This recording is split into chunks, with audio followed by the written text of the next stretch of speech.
but having that thought of, hey, they understood the situation, they understood what needed to be done, and they did not let anything get in their way, whether that was uh, going through a tough time and really dealing with those emotions through those hard times in order to become successful, or making tough decisions when they needed to. It's really kind of like,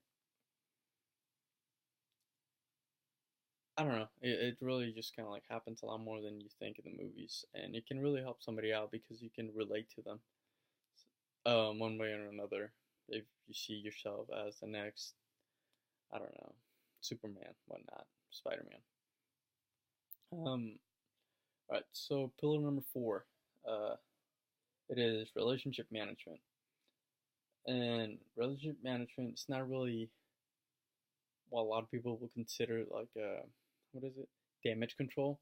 It's more as to how these relationships can grow and what a person can do in order to keep these relationships going rather than just kind of fading out. And that's kind of what we see a lot of today is, well, what happened to your friend so and so? And she's kind of like, oh, we just don't talk anymore because this happened and now you don't know how to approach it.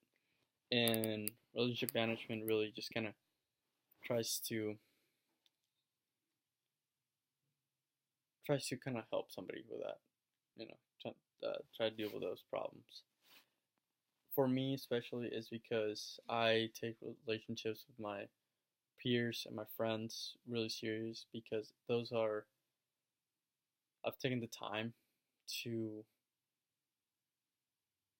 either, well, hold on, how can I phrase this? I've taken the time, I've devoted some time to them, and for me to just lose contact with them, it seems really hard, and I don't want to disappoint anybody.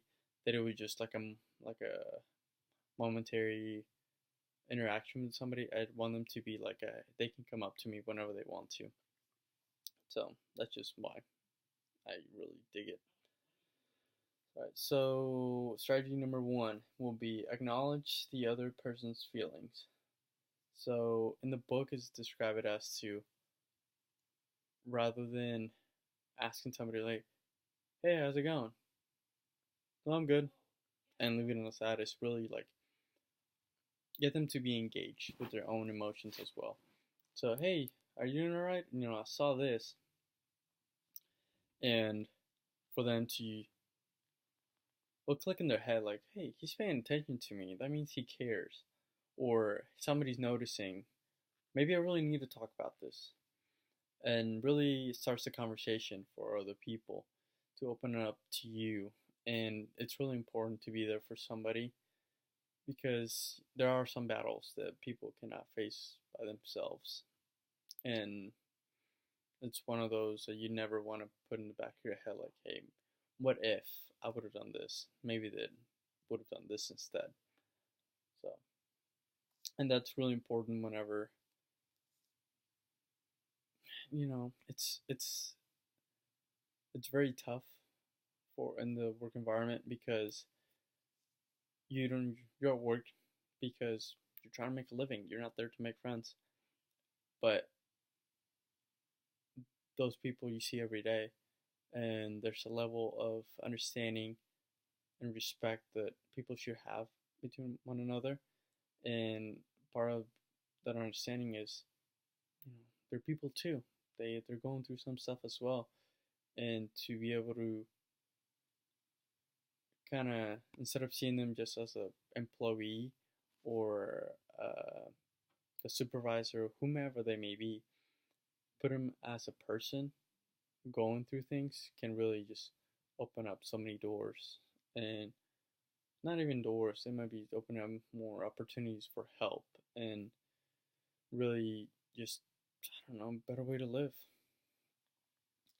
So number two, when you care, show it.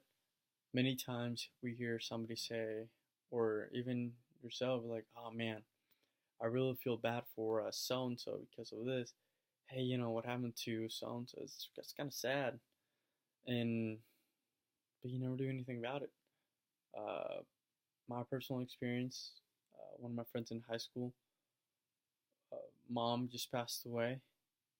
Haven't talked to this person over 2 years, and I was just like, I feel awful that this happened to her because I was very close to her, and I I know how she could have, how devastated she could have been, or how she is actually, and I didn't I didn't show that I cared. I failed to show her that I was there, that I'm still here for her if she needs anything. And it's very tough to come back and be like, hey, I know we haven't talked, and it might seem that I'm just here because you of your loss, but really you can talk to me.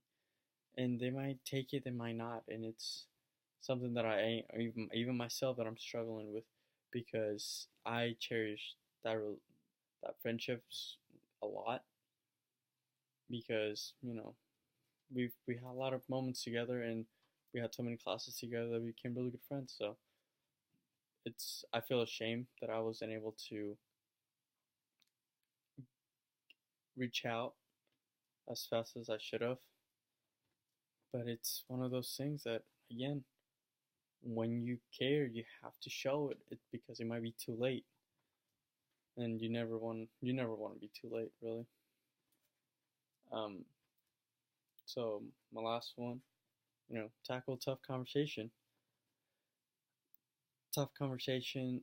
You know, they aren't pretty. They and they really they're gonna feel like the back of your hairs are just like up the whole time because of how difficult they are to kind of go through them, grinding them out. And these are conversations that they have to happen. And for myself, I'm not a person who really likes conflict. So for when these things occur, it's just like, oh, okay, well, how can I do this? And really, it's, as a future leader,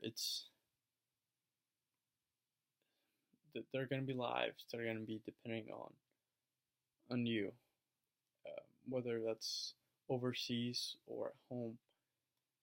And as a future leader, it's just like they're yours, and for a leader to lose them, it's just, first of all, I can't even understand how heartbreaking that must be, and second of all, it's a conversation that you must go and present yourself to family and friends as to what happened. And you have to be an open book. You have to let them know what happened. It's just, yeah, they signed a paper, but a paper is not the same as a life, and it's just one of those things that really have to go through without being broken, without showing a lack of emotions or showing too much emotions. It's just one of those things that you're gonna have to go through, and time will heal the wounds, but you know, you have to talk about it. It's really one of those things that you really can really improve on through practice. And by practice, I mean just kind of have those tough conversations with people. So, anyway, that was my part of my, or I guess it was my book review over Emotional Intelligence 2.0. They are the book. It's a good read. It's one of those like you're reading it through, and it's just you pick up on things. Sometimes you might just roll your eyes and just be like, whatever you say. Others, like I mentioned before, they're free. All the strategies provided are free. If you want to take them, take them. You don't. But other than that, I'm sorry I don't have my printed test result, but I'm sorry. But other than that, have a great night. Have a great spring break. Goodbye.